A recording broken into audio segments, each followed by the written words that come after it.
The Trump administration has been clear from day one that any illegal alien present in this country is subject to deportation. Watch this from CBS News yesterday.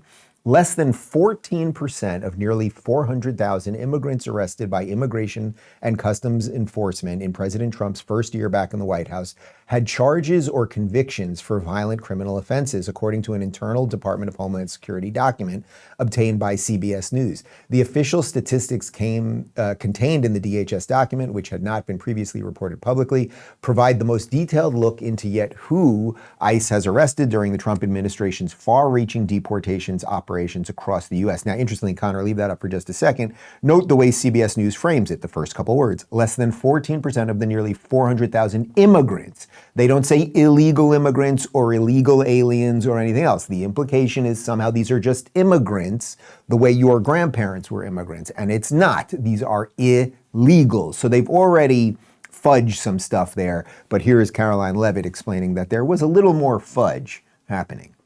On the criticism that immigration enforcement has become arbitrary or not particularly prioritizing, Democrats have been circulating this statistic that only 14% of illegal aliens arrested under this administration are violent criminals, but we know that in deep blue cities with progressive district attorneys, it's common to plead down serious violent crimes into less serious offenses, which could be distorting those numbers. So given that backdrop, does the administration still stand by the messaging that you're targeting the worst of the worst, and does this prevailing narrative tell the whole story? Well, thank you for bringing this up, Karoline. I've seen this CBS report floating around. There's a lot of liberal talking heads and pundits and Democrat elected politicians who think that this single story and these statistics and the way they are painted is somehow a shot at this administration. It is not, and let me correct the record. Number one, the Trump administration has been clear from day one that any illegal alien present in this country is subject to deportation. However, the priority, of course, is going after the convicted criminals, the worst of the worst, the murderers, the pedophiles, the rapists in this country. Interestingly, in the CBS story, what the Democrat talking heads on television are not saying is this line. Nearly 60% of ICE arrestees over the past year had criminal charges or convictions. And among that population, the majority of the criminal charges or convictions are for nonviolent crimes.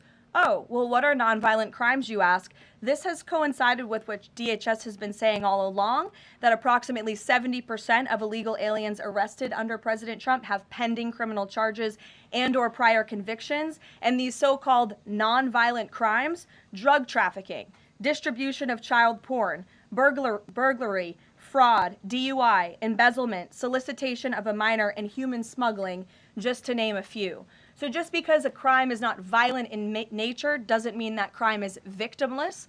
And I can guarantee every single person who is out there on television right now pointing to these statistics that were taken out of context by CBS News would not want an illegal alien convicted of the distribution of child porn or fraud or DUI living in your community. So the Trump administration will continue our focus on deporting all illegal aliens present in our country with a focus on the worst of the worst criminals. Thank you for being here.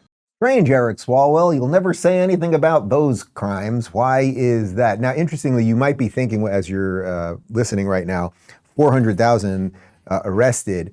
That is separate, as far as we understand it, and we were just double checking it right now, from the 700,000 plus who have been deported, right? So 700,000 have been deported, 400,000 arrested. That's what they're dealing with here. Apparently have not been deported yet.